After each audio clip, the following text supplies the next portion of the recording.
Good afternoon, good evening to everyone around the world. Just want to let you know I took off a couple of weeks and preparing for the new season. And while we're in the middle of summer, I've been knocking on doors and checking everybody out. First, I want to thank everyone for reaching out and starting to follow us on TikTok. I was against TikTok. And not because I'm an older fella. It's because when I hit the 1,000 mark or whatever it was, a couple thousand about a year ago, they decided somehow, some way, just to cancel my account. So I was anti-TikTok. So once again, thank you, everyone. We've been pushing the True House Stories on TikTok, and everybody's been coming up and loving all the videos. And we're giving you flashbacks of some of the older shows. And of course, follow us on YouTube and True House Stories and all that good stuff. It has been a very wet summer, hot summer in New York. Also a very yucky summer so far. It's one of those summers you just want to go get it out. And you know what? All winter we wait to get to that point to wish when it's going to be hot again. And here we are. It's hot. And you're going, the sky is gray. It's dark. Whatever. So, welcome to True House Stories. This week, I am Lenny Fontana coming out of New York City. And we wanted to go back to England to a Mancunian, I said Manchurian, he's going to correct me, it's Mancunian area, Manchester, the area which I love in the north. Those who remember the Manchester movement, I'll give you a little story about that real quick. There was an album that came out, Sound of North, that was a big record called Voodoo Ray. And that record was being rocked hard on the underground scene with a guy called Gerald. Record came over to America with Tony Humphries when he brought it over and he started playing the record. And people started to really lock into Manchester in that area because Hacienda was, really doing its thing. Graham Park, Mike Pickering, and the whole movement. It just became a phenomenon. And a lot of guys, as we know, bridged off of that. And this gentleman right here I'm going to bring up is one of those fellas that has that history, having his labels, Looking Glass and Mad Hatter, working with Defected and many labels and doing this for decades. Not like he just stepped in. People may think he's brand new because they see brand new hot Defected record stuff coming out with his name on it, and they don't do so much research.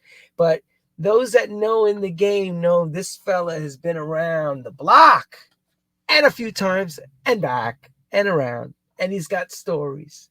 He's got real stories that it touch and they make sense. And a lot of times they're wise stories to how you can look back at different things of how things are today to what they were yesterday. So without further ado, I like to bring up Mr.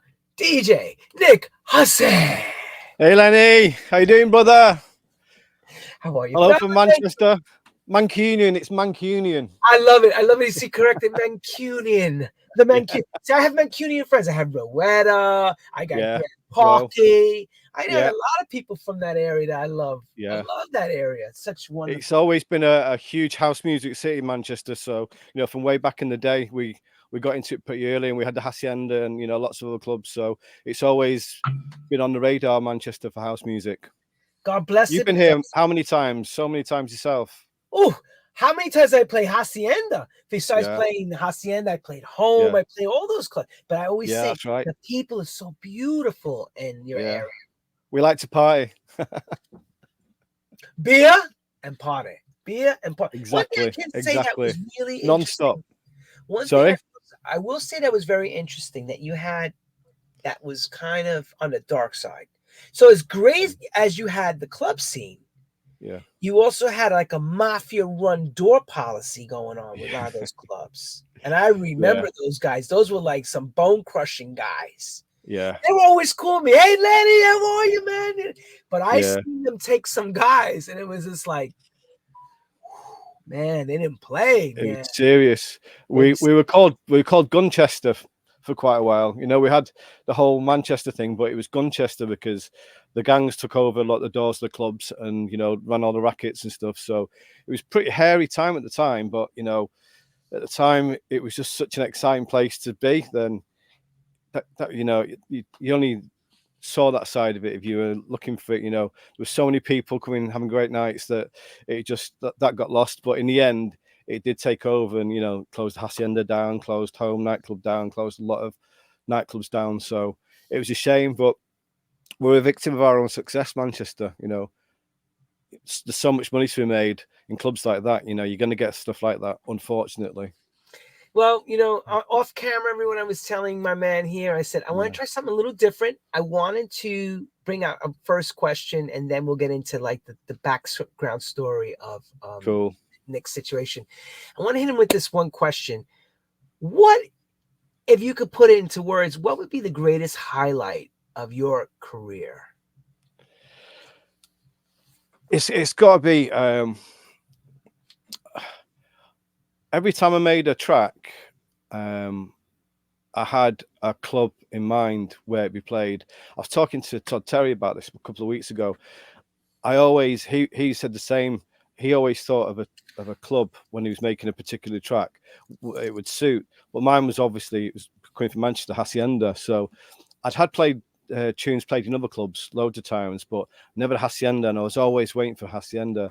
And then one time, the lights came on. It was the end of the night, and I'm talking to a few people, and then they played one last tune, and it came on. It's some guy playing the piano and big gospel vocals, and I'm thinking to myself, I'm having a conversation with everybody. I'm thinking, yeah, I've got this record. What's this record? I'm thinking, yeah, I bought this record the last few weeks, and I'm trying to remember what it is. I'm like, oh my God, it's me.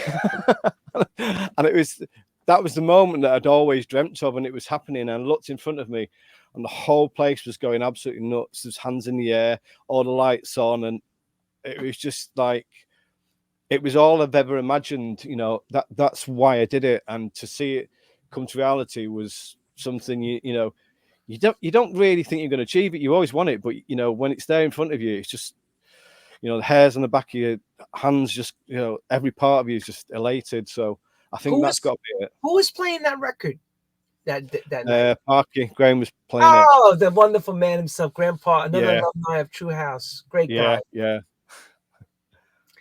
I'll So say this about him. He's got excellent taste in music. He really knows his yeah, bits and bobs, you know? he's a great guy. Yeah, I used to watch him DJing, and I remember him. He had Slave to the Vibe, and he had two copies of it, and he was pulling one back and then playing it. This is Hacienda, and nobody knew what he was doing, but I was watching him like, wow, you know, this was, you know, to see a house DJ cutting it back and scratching it like that, you know, it was just amazing. The whole place was going mad, but they didn't realize the work that was involved to make that moment happen. And I was just like, and he was just like, yeah, whatever, just cracking on with it. So yeah, he's really talented.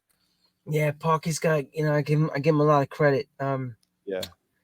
But let's get into this a little bit about your life, you know. Yeah. And I always ask the same to everyone, and I'm gonna ask it to you, you know, how does music find you, or you find the music? Where does it begin for you? Take us on the journey, brother. Take us there.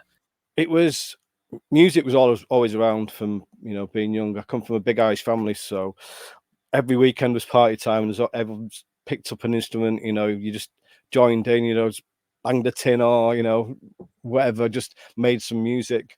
My dad, he played the accordion and bagpipes and stuff, and he passed when I was young. But everyone said, yeah, he just picked up an instrument and he could, you know, get a tune out of it. So I always had that on that side. And then on one side, my uncle, he had like a huge record collection. So he collected Bob Dylan and Van Morrison and Rolling Stones, and then Tamla Motown, everything, Dionne Warwick and Marvin Gaye. And he had this record, Marvin Gaye, What's Going On, and it had Mercy, Mercy Me on it. And every time I went, I must have been about 10 years old. Every time I went to his house, just put this Mercy Mercy Me on and just listen to it like again. So I always had that that music from a family, and alongside that as well, coming from Manchester, I mean, the music that was available to me in Manchester at a really early age, we had youth clubs, so there was lots of DJs, and we were like, 12, 13, and everyone was, breakdancing, and there was DJs playing, Eric B and Rakim, and all that kind of tunes. One for the Treble, David DMX, all these tunes, huge. So Arnie's Love, and another one I remember called Arnie's Love. So I got exposure to this unbelievable breadth of music at a really early age, and it was the youth clubs that really sort of ingrained it in me. So I had lots of other people listening to like Duran Duran and stuff like that, which I also listened to, but I was listening to a lot of R&B and soul music and absolutely loving it. Along with that, the radio stations in Manchester, there's a guy called Mike Shaft who used to do Sunday nights on Key 103, Piccadilly Radio, and I used to record his shows on a Sunday night, and I had a tape recorder, so I used to get rid of the adverts and just have pure music for an hour, then go and sell them in school on Monday morning. So I was always doing my little hustle with music and getting involved in music from a pretty early age, really. Of course, I'm going to say this to you. That sounds to me like an enthusiast that was on his way to find his DJ career. But I'm not going to say you started a DJing career at that age. You probably just more soaking everything in like a sponge, right? No, I did. I started at 13. Oh, the kind young just age. by accident. I was just at the youth club that I used to go to, and I just happened to be there was no plan. I just happened to be stood on the stage next to the decks when the DJ had a big argument with the manageress and walked off. And I was like, I've been OCD, seeing all these people in front of me and the record running out, and I'm thinking what I'm going to do. So I picked up another record and put it on. I can remember the record as well. It was Barbara Fowler, Come and Get My Lovin'. Put the tune on, and everyone's like, I got the nod off people, and I was like, yeah, I like this. And that was the start of my very brief DJing career at the moment. It's only a few weeks, and the DJ came back in the end, but it was enough to get me hooked. And like, I mean, I was buying tunes anyway, so I knew what tunes to pull out, and I was pretty obsessed. But that gave me that impetus to like, that's what I want to do in the future, just by accident, complete accident. So at 13, you started to get the taste of it. A lot of us back then, and when we were in those ages, we had here on this side of the pond, we had guys like you saw their names on their records in those days: Shep Pettibone, T. Scott. I mean, maybe you never heard them to play, but a lot of them were on the radio in this area of the country, of New York radio. So if you weren't old enough to go out to night clubbing, you listened to the radio and, like you did, record sets. And what we were trying to do is copy what they were doing. So were you doing that as well with listening to the guys to learn how to beat match, or somebody had to give you that first? It's funny you say Shep Pettibone, actually, because he did. I think it was a Madonna mix, and there was like a piano solo in the middle of it, and I just loved that piano solo, and I played it and played it and played it. It was like a Latin piano, and that was another thing that I thought, I've got to do this. So I just bought a keyboard and just tried and tried and tried. I didn't have any musical training or any formal training. I just wanted to make a sound like that. So Shep Pettibone was one of the reasons. I did it. I mean, I was always obsessed by producers. I had Leon Silvers III, Mantronic, Arthur Baker. All these people. I was more interested in producers from being a really young kid than the artists for a lot of people. And I always looked who produced it, and I always listened to tunes and analyzed the tunes and tried to break them down, which obviously helps a lot later on in life when doing my job now. But it was just something I was fascinated with. I didn't think there was going to be an end product. I didn't it wasn't a great plan to be a record producer at the start.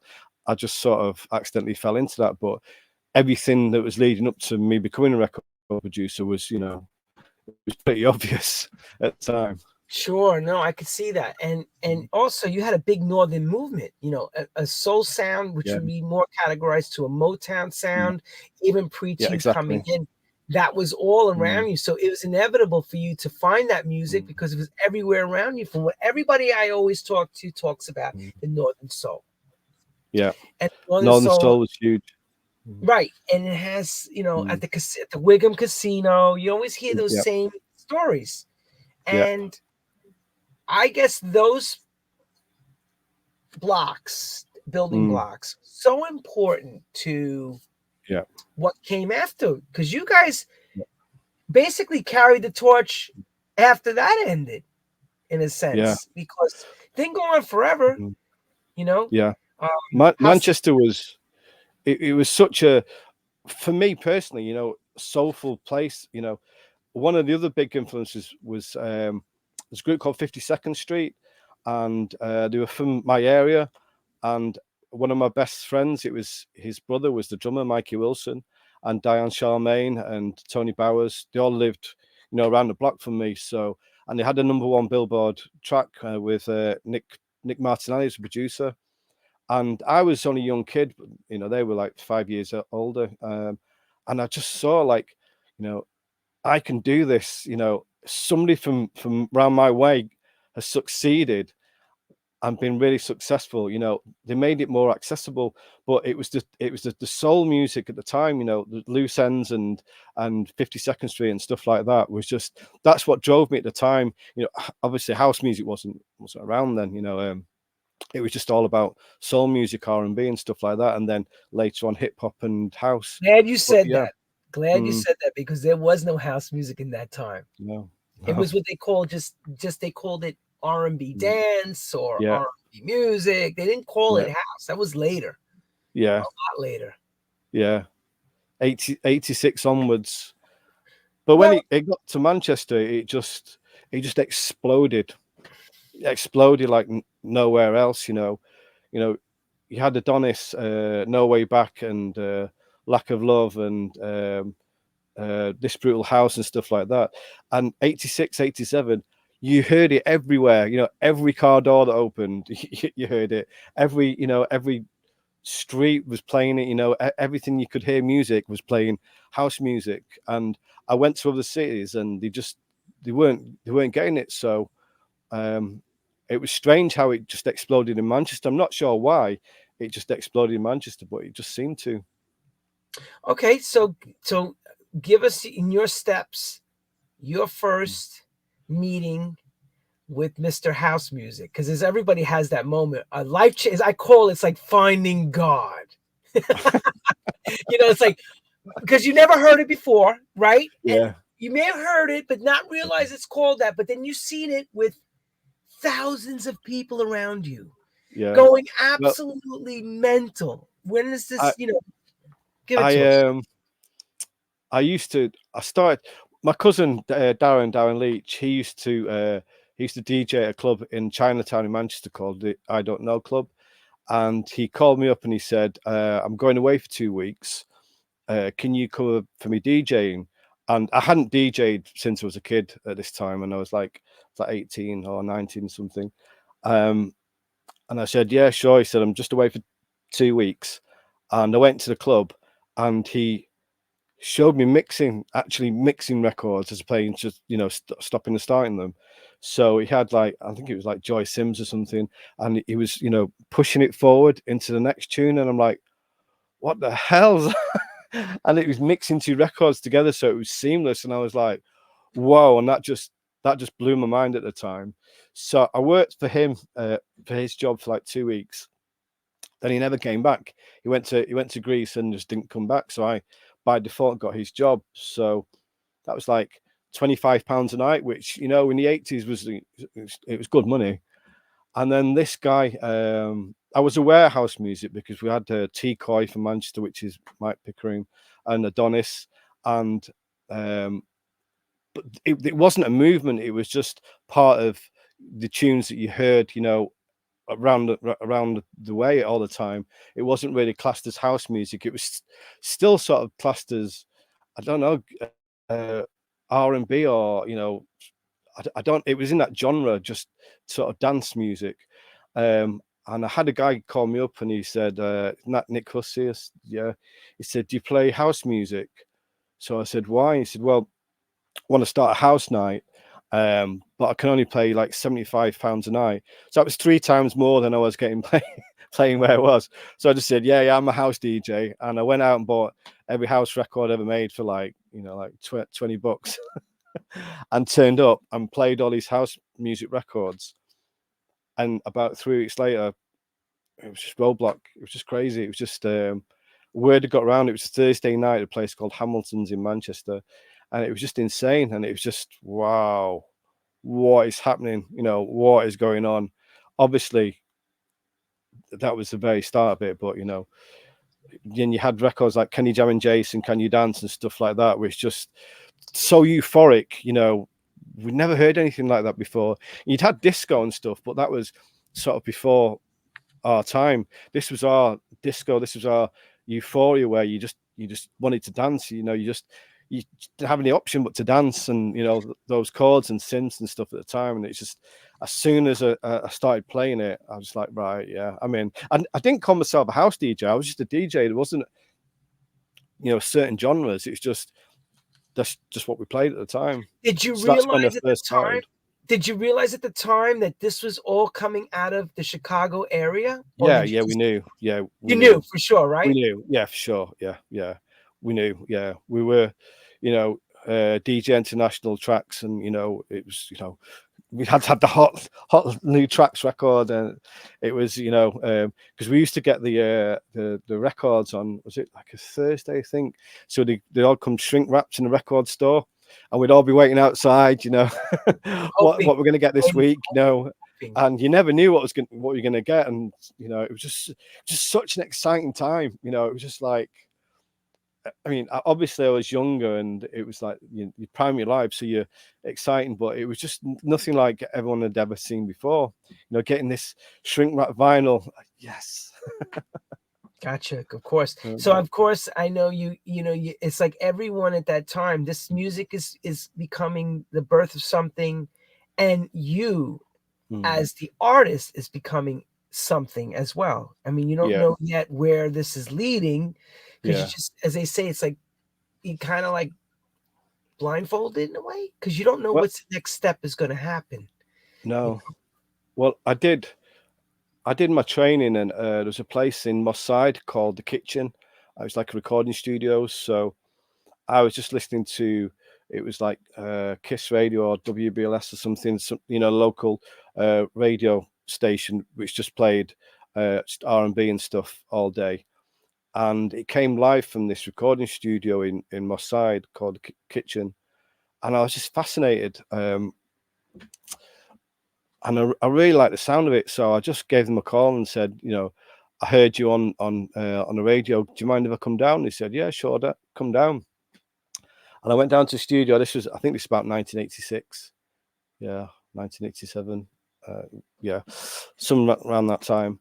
And I just walked through the doors, and I just looked around, and I'm like, this is where I'm going to be for the rest of my life. I just knew at that moment that was me. I can't explain it, unless you've had some epiphany like that. It's hard to explain to people. But I just looked around, and I was just overwhelmed with this, like, wow, this is me. This is, and I just spent every night. I used to go to work. I used to work in an office in the daytime and try and save up money for my, keyboards and records to play at weekend.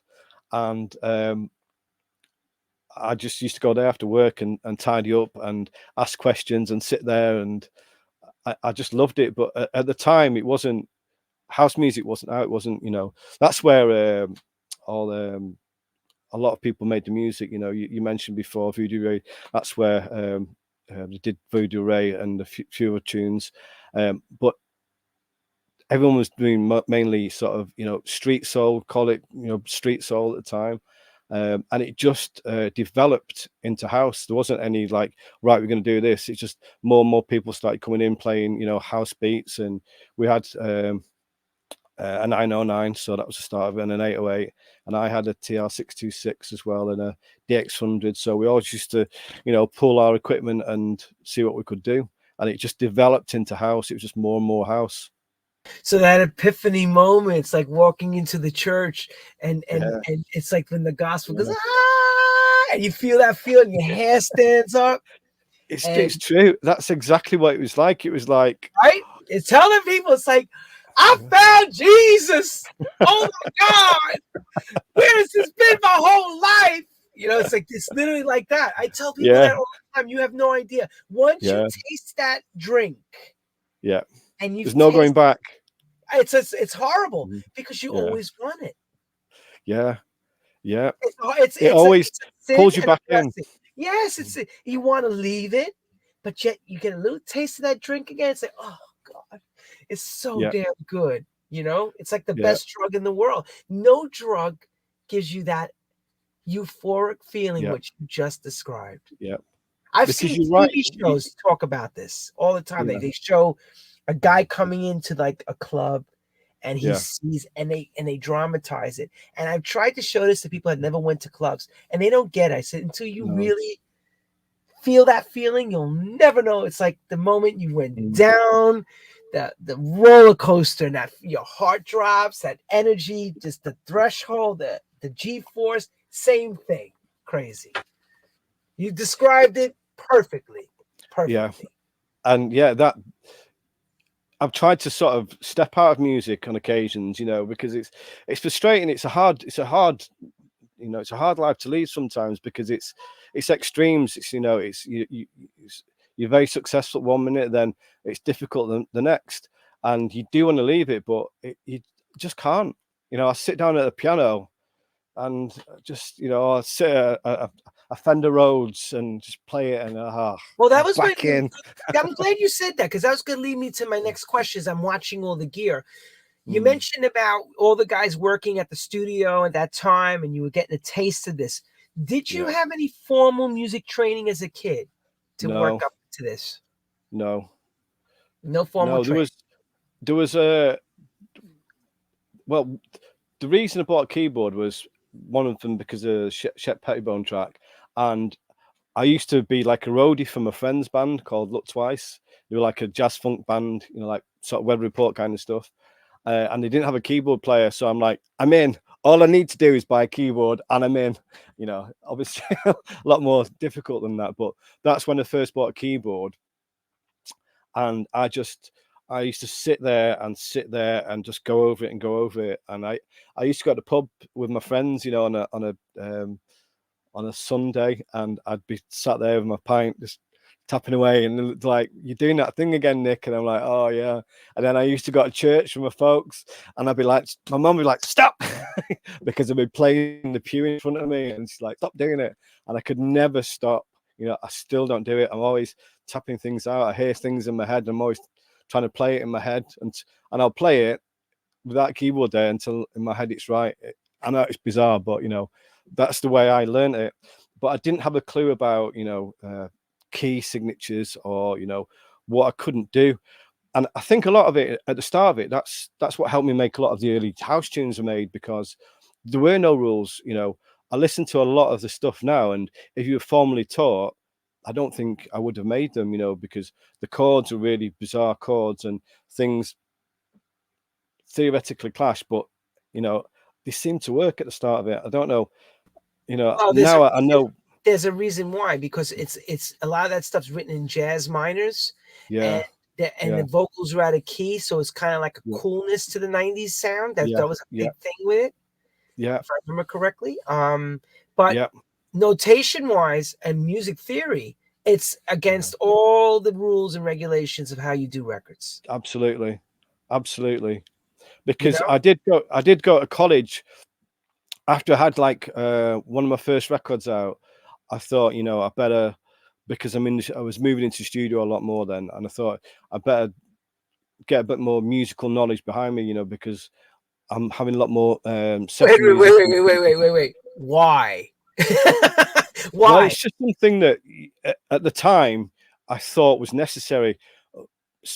I don't know why. I just thought that was, I'm going to be taken serious as a record producer, and I don't know even a keys A, B, or C. I felt a bit stupid, so I went to college, and everyone was coming in with the formal music and putting the music up there and playing this, and they said, "So where's music?" And I'm like, "I don't have any." And they said, "Well, what can you play?" I said, "Oh, I'll just make something up." And they're like, "What?" And I just played a bit of freestyle jazz kind of stuff, and like, "Yeah, okay, you're in." So it was interesting because everyone had such constraints, and I think it taught me what not to do. So it was an experience. Go to college. I didn't last long, but Okay, I'm glad I actually did try it in the first place. so then let me bring in some perspective here. I'm Yeah, looking at, you got an SSL desk, and I'm seeing the keyboard behind you, and I see an orange guitar amp sitting right behind you. yeah, I could sniff that bad boy out, smell it. yeah. It's burning with tubes. Who turns you into the studio? Because everybody gets that hand in where somebody says, "Come on, come hang out with us to look at the, what you're doing and to get that bug." Who Back to the studio now. Is vocals. I mean, vocals has always been my thing, really. I've always really enjoyed vocals and doing working out harmonies and stuff. When I was a kid, I was always singing the top lines of songs and other parts, but I didn't know what I was doing at the time. But it was, it was training for me. And I did, I did Sounds of Blackness and Jodeci and Shantae Moore and stuff, and I got all these stacked vocals. And for the Sounds of Blackness one, they sent me the original 48 track masters from Minneapolis. Like, I think Jam and Lewis did it, so I had the track sheets and the 48 track masters, so I got to isolate all the harmonies and stuff. And I sat there and listened to it, and I must have spent days and days in the studio, not actually doing a remix, but just listening to how the harmonies have been put together. And then I work with a lot of gospel singers like Rachel Mcfarlane and Yvonne Shelton, and a guy really helped me, a guy called Barrington Stewart, local Manchester legend. And I just always loved doing vocals. And that's what I love doing now. I can do a lot of my work at home now. I've got home studios, so if you need to put a guitar in, I could just plug that in. I could do that. Anything else, keyboard, can just plug that in. But vocals, you need a vocal booth, and you need you need a vibe. Singers have got to be in the right mood. I enjoy that process. I really enjoy getting the best out of singers, and I always have done. So that's the reason that I come back to the studio now. That's what really floats my boat in the studio. That's cool. That's Mm, super cool. I mean, you've been blessed. yeah, You know the difference between the golden era and today's era. yeah, And you yeah, laugh about it you yeah, laugh about it when I say it, because let me say it one more time. You yeah. know the difference between the golden era when there was no rules and Uh-huh. rules were made to be broken then, Yeah. now where there's all these rules and everyone Mm, is like on the cookie cutter way of doing it. yeah. Yeah. It's like you've got so many options now. You can get your door up and just get a vocal from anywhere. You can download it from Loop Cloud or something. It tells you what key it's in. It'll put it into the right tempo. It'll sort everything out for you. Back then, when I first started doing it, we had an S950, so we had 9.5 seconds of sample time. So we had to get all the drums that we needed apart from the 909. So any drum loops or anything, we had to get all the vocals in those 9.5 seconds. So you have to become really creative, So a lot of the stuff we did, we we're chopping stuff up and making it work because we didn't have the option of doing anything else. So a lot of the creativity came out of that period when you're really limited and you have to make things work. The other thing is studio time was so expensive. You had to make it work. You couldn't wait around. You couldn't sit there for days on end trying different bits and pieces because it cost money. We were only young. We were only like 18, 19. It was difficult to get studio time. So you had to get in there and make it work. Now there's too many options, you know, there's too many vocals, there's too many things, and people still get it wrong. I can't understand. You know, people come into me and they say, "Oh, we've made this this No, banger of a that's track." not true. The problem is you don't have those good guys that you go knock on their door to play the tracks at those labels to say, "What do you think?" Yeah, That's what's missing. But wait a minute. This is I want to ask you again. You yeah, said there's a program now that tells you what key and all that is. What yeah. program is that? Loop Cloud. Thank you. So you got Loop Cloud. Yeah, Okay, so that's already a big step in the right direction. An AI is already yeah, going to tell you how fast the tempo of the record is, what key it's written in, yeah, and even possibly take the record and rip it apart for you. yeah. Meaning, You can on Cubase now. You can just rip the stems. You can take all the stems apart. You can take all the vocals apart, and you know, reprocess them. Do whatever you want to it. With Loop Cloud, you can transpose the key. So say you're in, you know, A, and you want the vocal to be in A, and the vocals in C. You just put in Loop Cloud the right key, and it does it automatically. It's like, and that's boring. A lot of music happens when you don't know what you're doing, and magic happens when, you know, things are accidental, and that's it's become more of a you know, I don't know, a boring process now. There's not that excitement now. Maybe because I'm older and jaded. It might just be me, but you know, there's not the excitement that I used to get when I was younger, because let me you've got too many clarify. options. Let me clarify that. So basically, that feeling of running to a studio like when you were 21 or 23, Yeah. you don't have that same burning feeling inside anymore. Is that it? Um, Or it can on wait on, and take care of on something else. occasions, on occasions, yeah. Because when I'm doing vocals, I love doing vocals. You know, I get a lot out of doing vocals. You know, I'll I'll I'll sing parts for the harmony for the singer, and I'll say, "Can you sing that?" And they say, "That's not going to work." And "Oh, can you just humour me? Can you just sing that part?" And can you sing that part? And they say, "No, there's no way this is going to work, Nick." And I'm like, "Just humour me." And then I love putting it together and looking at the face as I play at them, and because I know it's going to work. I've already worked it out in my head, and I know it's going to sound great. And I love, you know, I love that feeling. It's still the same, you know, to see the singer's face and they say, "Oh, you've made me sound amazing." So I get the same satisfaction out of doing that. But there's not as much call for that work anymore for doing vocals, because you know, a lot of the people I work with, they come with a sample pack and they just want track Ah, I vocals. hate that thing, the Yeah, sample pack. yeah.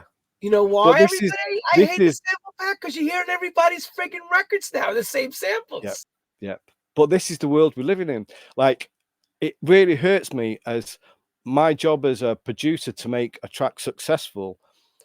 I'll hear a great track and it's beautiful, and I hear myself saying these words and I hate it, but I've become that guy. There's too many words. And they're like, "What?" And they're like, "Yeah, there's too many words. I really like them, but if you want it to be a hit, you've got to like lose at least 60% of the words." And there's no art anymore. There's no art. I can make a great record, but I know it's not going to sell. I can make a record that I know is going to sell, but there's no artistic merit to it. Do you still believe in the same old principle that a great song is a great song, or has that changed for you? It has, because the great songs never get a look in anymore. It breaks my heart, you know. It really does, because I come from a you know, a songwriting background. You know, I wrote a lot of songs in the past, and I'm really proud of them. And now it's just, I mean, you tell me what big songs are out there now. You know, there's hardly any. It's just hook, That's the hook, issue. hook, hook, Well, and that's the they don't even thing. make sense. A lot of them now. Well, you know what it was in like back in the times of the 80s and the 90s into the early 2000s, the dub mixes were the big things at some of the Yeah, clubs. Yeah. But everybody had their handbag anthem that they would play. Yeah. You know, no matter who you were. If it was Finally, or it was CC Penn, and I'm saying Sandy Rivera's Finally with Julie McKnight, or CC Pennison record, or Allison Limerick Where Love Lives. Like, that's like the, you know, the one that hits the heart. Yeah. But I understand that disheartening feeling that you're writing a great song. Like you said, I got to go in with a scissor and say, right, cut. Oh, we'll keep that little section goes, da, da, da, da, da, da, and put it, copy, paste. Copy, paste. And it's done. This is it. I actually got asked to do CC Peniston Finally at the time because I was working a lot with A&M Records, and I said no. And they said, "What do you mean? This will be really good for your career?" And like, there's some records, just leave it. You know. Finally, it was one of my favorite tunes back then, and I thought, if I can't add something to it, if I can't improve it in any way, what's the point of me doing it? You know, I'm going to listen to that track and make it worse. I don't want to do that. But a lot of people will just take the money and do anything. Right, and just do it. I mean, there's very few guys I could say that take a record and improve on it where the remix. Yep. Just a handful of guys can do that. Not many. I've heard more bad than actually good, if not great. Yeah. Exactly. Speaking of which, I want to remind myself, or just refresh my memory. Was the Hussey mixes part of DMC in the beginning? Yes. Oh my God! I'm thinking, my mind's going when you said, because I'm thinking when you said A&M, I'm thinking, was it the tenure of Wolfie or was it under Wolfie? Steve Wolf? My man Wolfie. Yeah, Mr. Wolf. The Wolfie is living strong. He's stronger than Wolfie. You know, I've got a lot to thank Wolfie. I still speak to Wolfie quite often, and I've got almost everything in my career for Wolfie because he helped me so much. When I got my first Sounds of Blackness track to do, it was through him because he'd left A&M Records and gone to MCA. So I get a phone call in my little tiny apartment in Manchester at the time, and I was doing little bits and pieces, and I got a call, and the guy on the phone said, "Hi, is that Nick Hussey?" I said, "Yeah." He said, "It's Richard Marshall from A&M Records." I was like, "Yeah, okay." He said, "I've been giving your name. We want you to remix Sounds of Blackness." I was like, "Get out of town. Who's this?" I thought it was a joke. I mean, because Sounds of Blackness was like, the biggest thing you could do. And I was thinking, little old me do Sounds of Blackness. There's no way. And he said, Steve Wolf has given me your details. He's just left. And I was like, "Oh, right, yeah." He said, "Tell you what, Nick, do you have an A&M record there?" I said, "Yeah." He said, "Look at the phone number on the back and give me a call back." So I said, "Okay." Still not really believing it was, I thought it was someone on the wind up. So I got the number on the back, called up A&M Records, and I said, "Can you speak to Richard Marshall, please?" He said, "Who is it?" "Nick Hussey." "Oh yeah, he's expecting your call." Like, "Hi Richard," and he said, "Yeah, Wolfie said you're the man to do the Sounds of Blackness.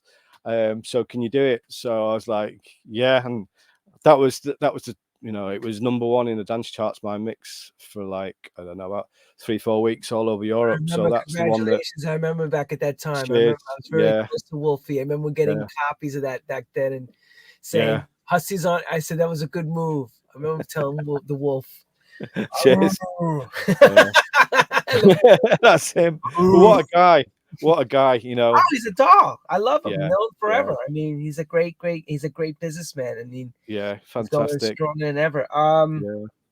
So because I was, it's funny when you say about the era of the time, and I remember seeing the DMC mixes coming out with your mixes, a lot of stuff at that time. That's right, yeah. I did Federal Hill and Joy Cardwell and wow, I did a lot. I can't remember. But I also did the Luvdup mixes as well. So I did under the Luvdup name. So that was quite a few. But yeah, because I just got to pick my favorite records. Daphne changed, did a few others. Yeah, so that was good because you just got to pick your favorite records at the time, and there you go. There's the vocals. Do what you want with them. So yeah, it's good times. I used to go down to DMC in Slough and stay over for a few days and have party time with Dave Seaman and everyone in the office. Yeah, I was gonna say that's got to be Tony. Was Tony Prince in the office at that Tony time? Prince, yeah, And his son Dan Prince. Danny, yeah, Danny, and what's his mum called? Linda, I I can't think. remember. Tony's wife. Is it Linda? No, Jacqueline, is it? Jacqueline. Yeah, because when I brought Yeah. Tony on the show, Yeah. Tony forgot that he was supposed to be on the show that night. And he says, I'm having wine with my wife. Yeah. And she's saying to me, don't you have something to do tonight? He's like, oh my God.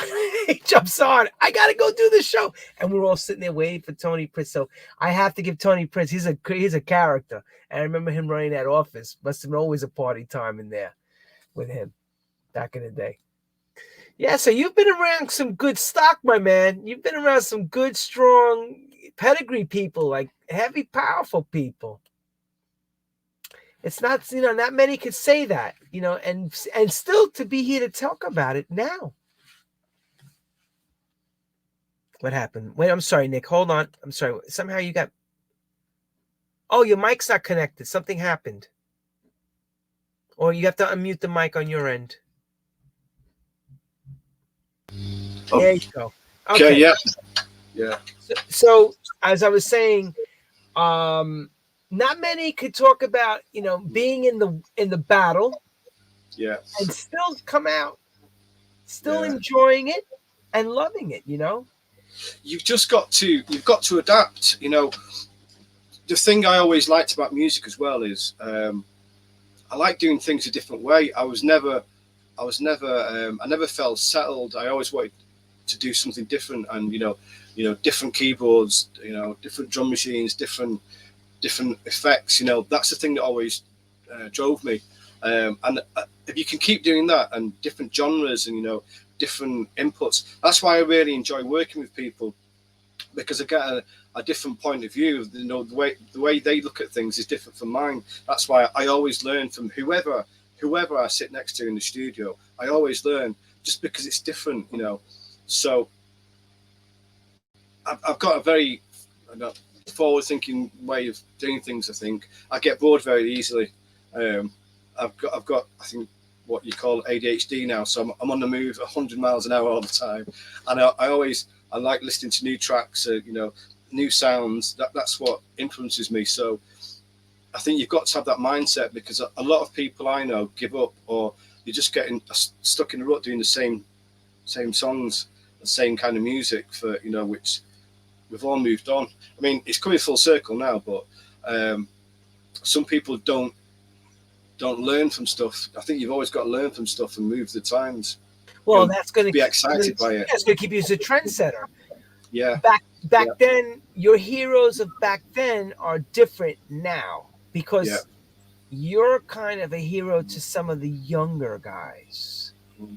So you're not looking. It's kind of hard when you're at the other side of it. You know what I'm saying? Of the looking glass. It's not like you were looking in. Now you're inside looking out. It's a different animal altogether. It is. So back then, when you were in that golden time, let's just say you'd have your Frankie Knuckles and your Parkies and M People crew, and all that would be, you would want, like you said, T-Core, you aspiring to go. These are people that were in the hood, right in your backyard. Now looking at it from today, what are you looking forward towards that keeps you going?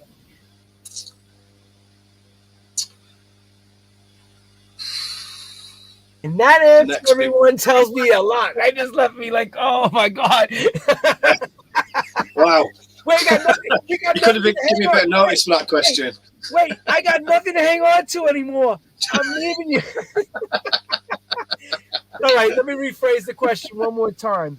You said it correctly before. You said, you know what?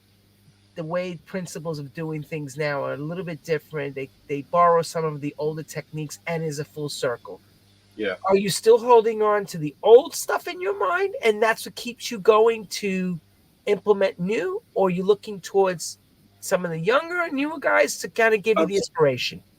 I've come full circle. A lot of the guys having the studio now, and girls as well.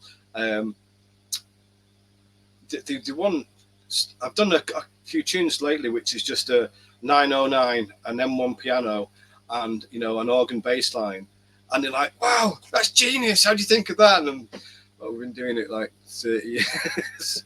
So it's all the same sounds, and all those same sounds and those same keyboards and drum machines. They all want the same processing. It's weird. They all want that sound, but they don't realize it's all been done before. So they all think you're a genius, but it's just just the same old stuff from 30 years ago.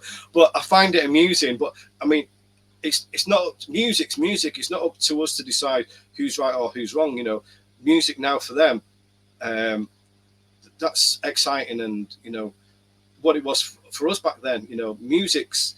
We have our part of it, and then music moves on. I never like to look down on people because they do things differently. It is different, and our time was different, and I'm glad we did have our time then. But music's still exciting. It's never not going to be. When you said the thing that I wanted to bring up, you said the certain sounds, the certain things that we know where they come from.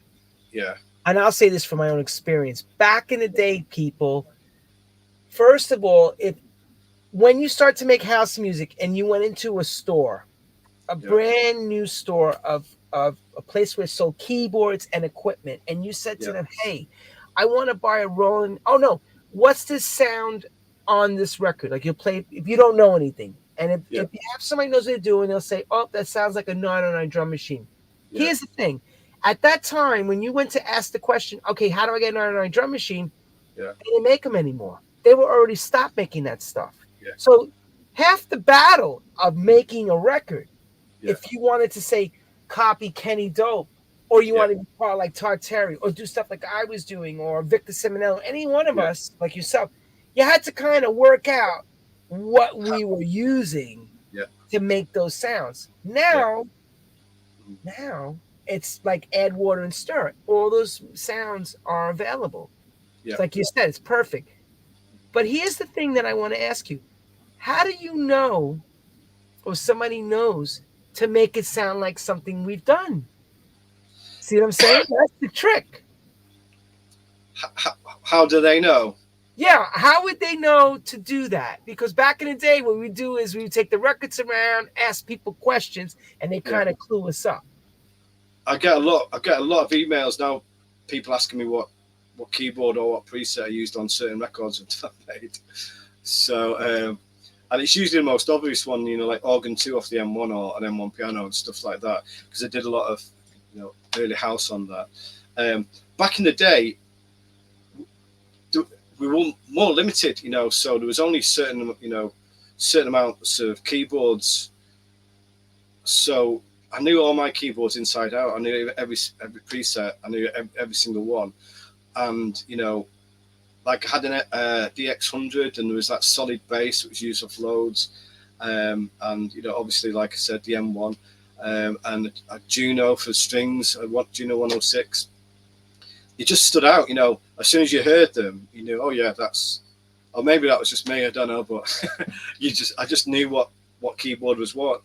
Every keyboard had a certain quality to it, a certain sound to it back then. Now there's so many, it's really difficult to tell because, a lot of them sound the same, but back then in the 80s when we started doing it, you had Fender Rhodes had a certain sound, you had your M1 piano, then you had an Ensoniq piano, which had a lot of chorus on it, which a lot of people used. And then obviously the 909 and 808. So you didn't really have to learn a lot, to know what every sound was. Now, forget it. But they're still using the same sounds we did then. So isn't that crazy? Doing something right. Isn't that crazy? Because I've said this to everyone up until recently, until these sounds were not available. Yeah. you didn't hear any of these sounds anywhere. Now all of a sudden, you're watching a lot of these companies coming out with these plugins. Arturia, many of them are coming out, and these boards, these like I had real mini Moog here, and we tested AB. It's very difficult to tell the difference now. Can't tell. The Arturia ones are great, fantastic. The copies are unbelievable. Even the Roland library. The Roland library sounds amazing now. The Roland library are amazing, but they take too much CPU. So, they're really intensive CPU heavy. So I just switched to the Arturia one, and they're pretty light. True. But if you go back to the day, so like I'm in the studio now, it's a really hot day. A day in the studio back then, everything would go out of tune.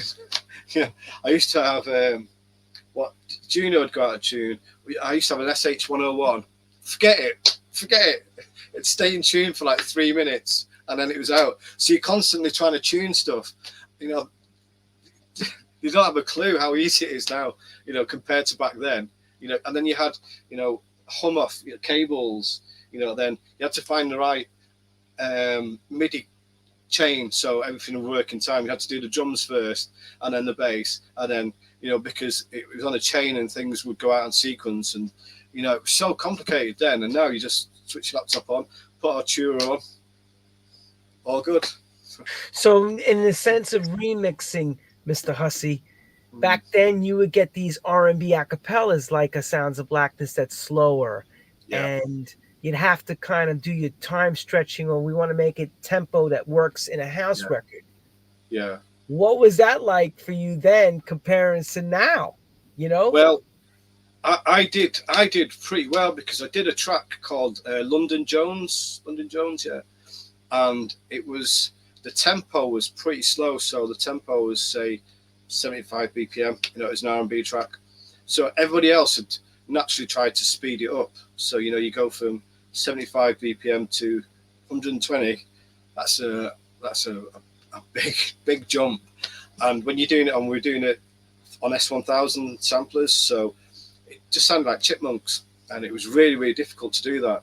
So with London Jones, I thought about it a bit differently. So I slowed the vocal down. So took it from like 75 BPM to 65 BPM, and I just changed the beats underneath it.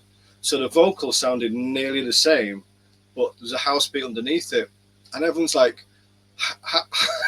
"Have you done it?" No one could figure out how I'd done it, but I just changed the beats. That's the way I'd done it. So I got loads more work, because I was the go-to man for R&B into house.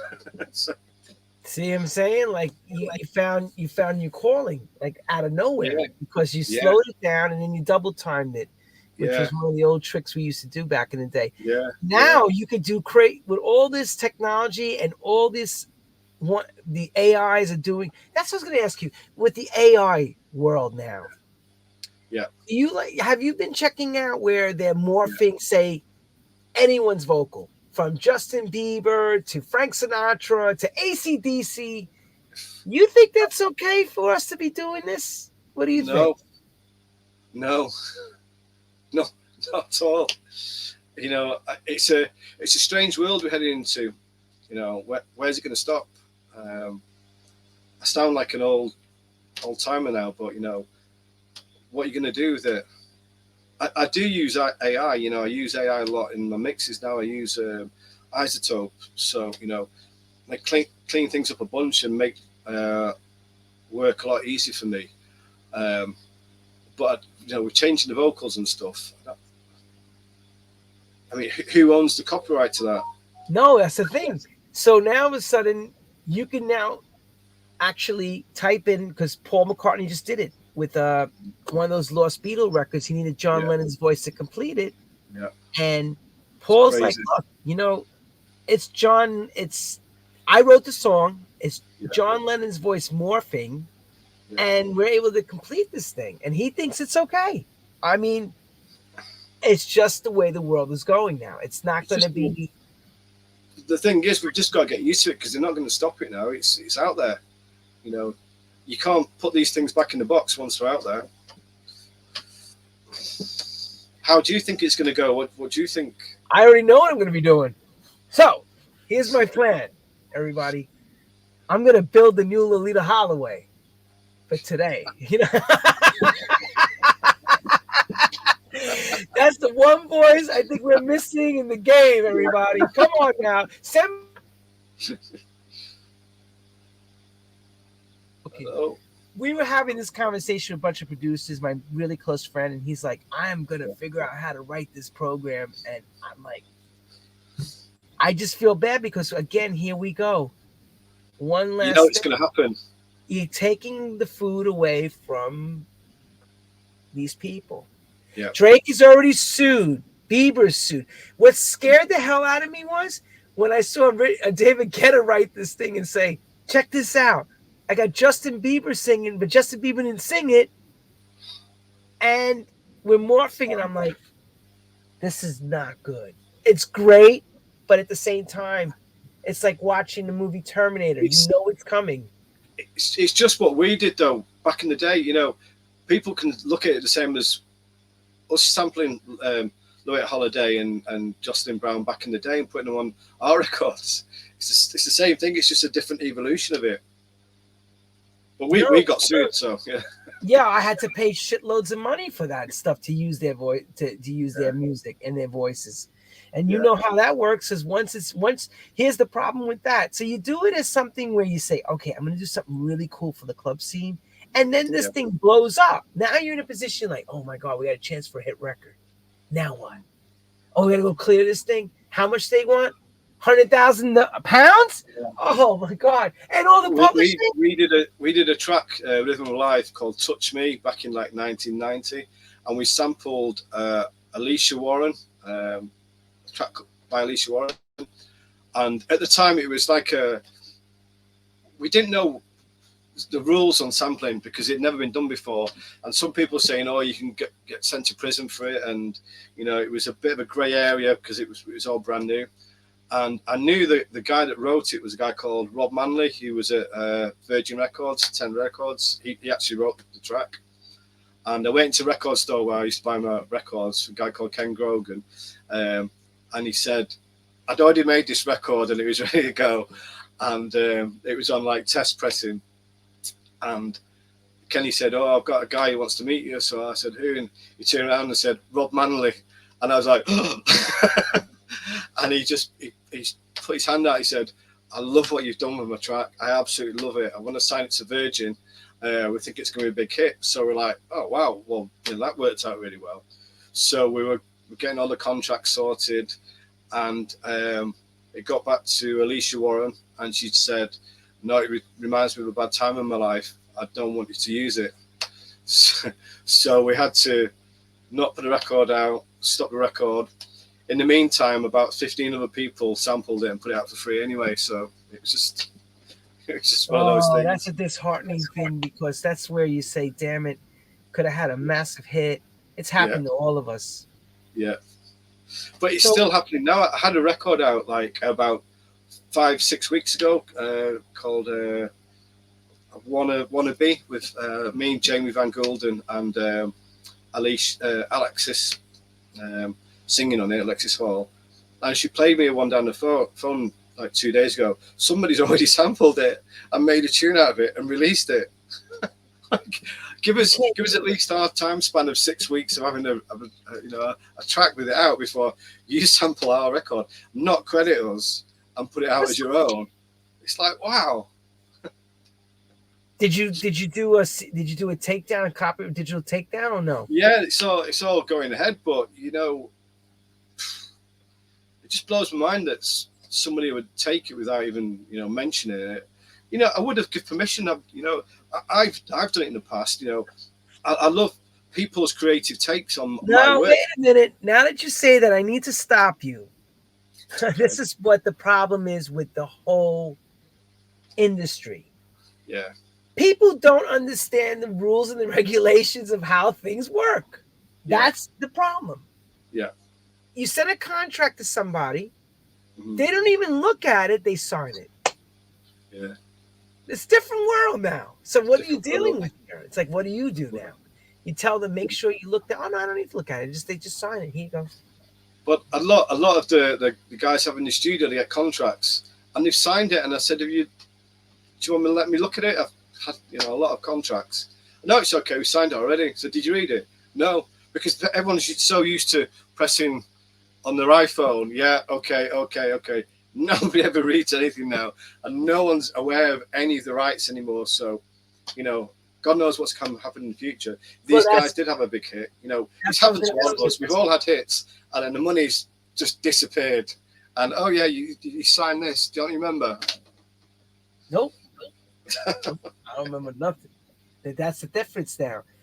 Can you give some people advice about that? Like, where do you feel? What do you think it should be done now? How do you think people should handle their business? How do you handle your business in a sense?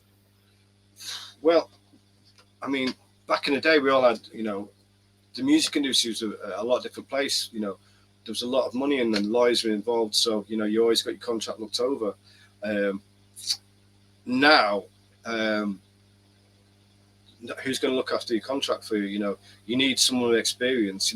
I always try, and all the people I have in the studio, I always look after them, and go through the contract, say, scrub that, and help them as much as you can.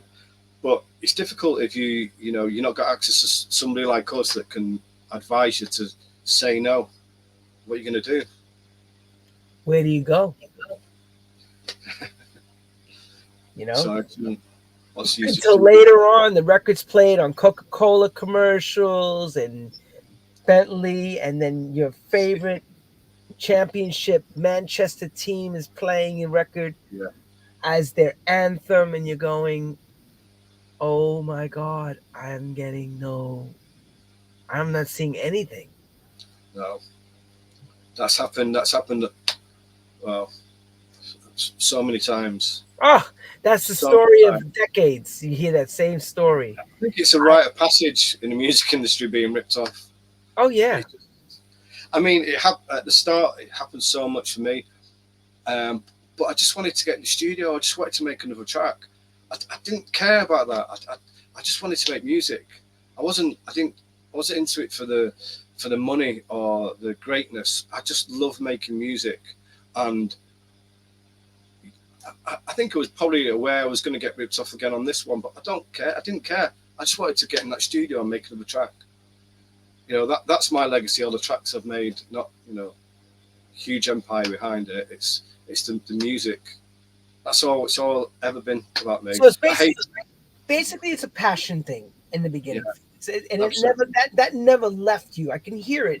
That heartful, passionate feeling of the virtue of I need to make a record just to make the record, not caring about success, money, power. You just wanted to make great, or you felt great. That's music, it, right? For me and for my friends, that's all I cared about. And then playing it in a club after you've made it, making it that day and then taking it straight and playing it off a DAT machine in the club and seeing it, everyone go crazy. You just can't beat that feeling. It's just nothing like it. It's like scoring a goal at Old Trafford or something like that. You hear that sound? Yeah. That sound. Yeah. Makes your telephone to goes up. That right? Yeah. And you know what's coming. The next bit. They're gonna go sick. They're gonna go crazy for this next bit, and you're like, yeah, wait. And then you see it, and they'll go mad, and you're like, yeah, that's me done. Yeah. Score! That's what you're feeling. You're not saying a word. You're being quiet. You're watching. You're taking it all in. But inside, that little guy is screaming, "We did it! We did it!" Right? Over and over. Yeah. Or how about this one? Because everybody he talks about all the good. He talks about all the good. What about when we do so much good and we fail? And it just doesn't happen. And he knows what I'm talking about. It's happened to everyone. I don't care how big, great Quincy Jones you are, or Chick Corea, or we all know the same thing that happens. What's that like? You put all the energy and power into something. You put all your money, time, efforts, love, blood, sweat, and tears, and it doesn't promise. What do you do? It's sometimes just the ones that you put the most love behind. When they fail, it's it's hard. It's part of you. It's it's part of your being. So, and a lot of the times, one of the ones that I didn't think would be successful have been successful, and then some of the ones that I think 100% sure that's nailed on here, doesn't even get signed. And you're like, all these years of experience, what do I know at the end of the day? Music's subjective, isn't it? Yeah, it's a subjective thing. You just don't know. You just gotta try. I guess with every, they say you can have 1,000 failures, but those 1,000 failures or mistakes you made is what makes that one success. Yeah. It's important that you have to have, in order to be good at something, you have to, I guess you kind of have to fall down and fail a bit. As much as they're not really failures, they're more like... Because you learn from failure. It's the only way you learn. Yeah. You just got to get back up and do it again. So from now to the eternity, where are we taking ourselves, Mr. Hussey? Where are you taking this road show? What are you thinking about? Just keep on, keeping on. I like helping a lot of young artists coming through. I really enjoy that. I really, seeing the next. I've got a girl, Lily Myers. She's 14, and she loves coming in the studio, and she's making some great tracks. And to see the passion in that generation that I had at that age is great. That really drives me. That I'm really lucky. You're the same in your job. We travel a lot, and we've got a lot of different friends from all over the world. That really drives me. We're blessed. We really are truly blessed to be able to do this job, and I'm just gonna hold on to it for as long as I can, as long as I can stay relevant. The key is to be healthy and sane. If you can stay sane and be healthy, you can keep going. I'm healthy. Right? I don't know about sane.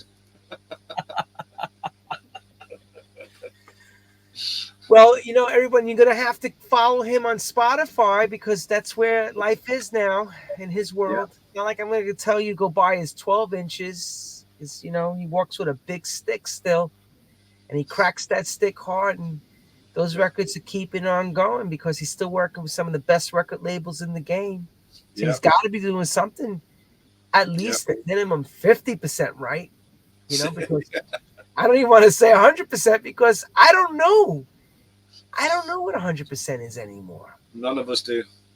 And this is not an insult. This is not an insult. It's just, like you said, the ones you don't put any time behind sometimes go out and become standout records. And ones you put all your heart, you go, how did we miss that one? What happened? Yeah. Like I did 2 tracks back in the day. We were doing I'm a Dreamer and Rhythm of the Night. And I never thought anybody would listen to them. And now every time you put the radio on, you hear these tunes. And, I just thought, after they were successful, I thought, I'm giving up. I don't know anything about music because these are the last tunes. I thought, I took the work because, you take the work, but I never thought it'd be so successful. And 30 years later, you still hear them on the radio all the time.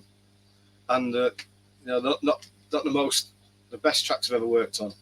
Well, that I'm a Dreamer has that organ sound in it. Organ sound, yeah. Not everybody, at that time, you had a few records that were making their bones.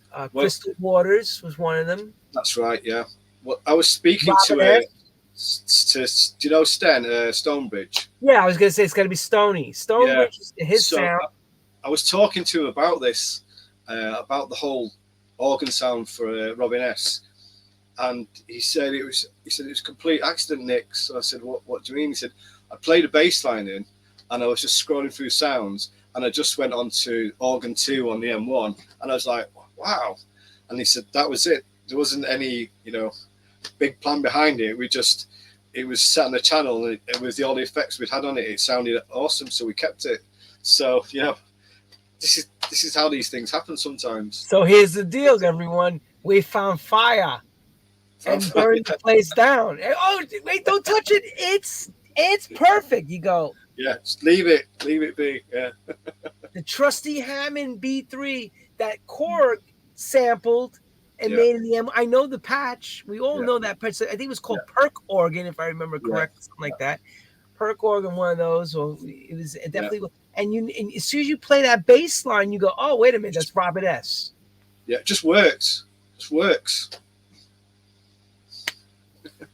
I'm done. I have no more questions. Mr. Hussey has taken us on a joyride to Manchester, UK. Okay, so I'm going to leave this last question for you. Mm-hmm. Since you're an aspiring new record producer in the new time, are you ever going to stop DJing and traveling? Oh, I know it's a thought. It's a head thing for a second. I know. I love it too much. All the parts of my job, the studio, production side, the traveling side, and the DJing side, all fit into my life perfectly. I couldn't do one without the other. If I'm in the studio too long, I go a bit stir crazy, and I don't come out with the right music. I need to go out and DJ, and I need to travel. And the same, if I'm DJing all the time, I get too tired. I need to go back home and get the ideas out of my head. So if I stop one, I have to stop all of them. So, and I don't see how I could stop doing it at the moment. As long as I'm still being booked and still being paid, then that's, I'm going to keep on doing it. As long as, God bless, my health keeps up, that's the one thing that we all have to worry about.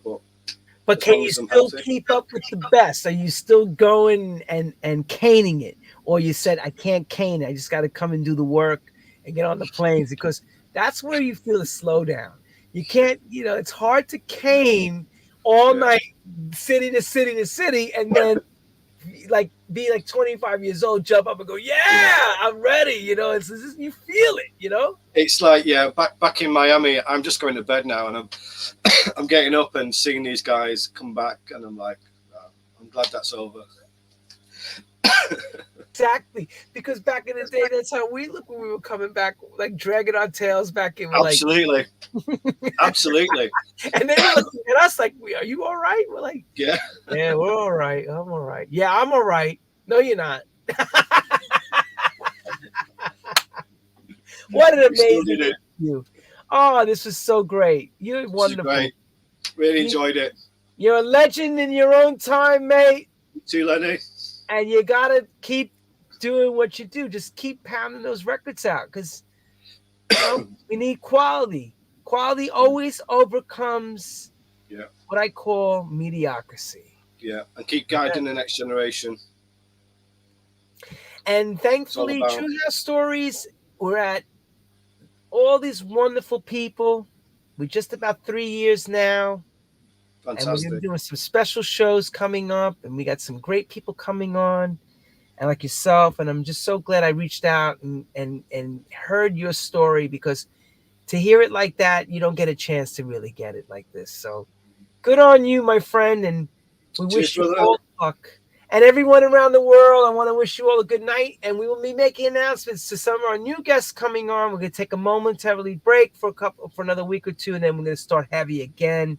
And thank you all for tuning in. Keep following us on TikTok, True House Stories on Instagram, and of course, www.truehousestories.com to stay with some of the past shows. And remember, everyone, we've had some amazing heavy hitters. And this show is one of those that are unprecedented to have the kind of great, great talent that we've all been blessed to hear, just like Mr. Nick Hussey. Again, Auf Wiedersehen, guten Nacht, and thank you all. Good night. Good night. Take care.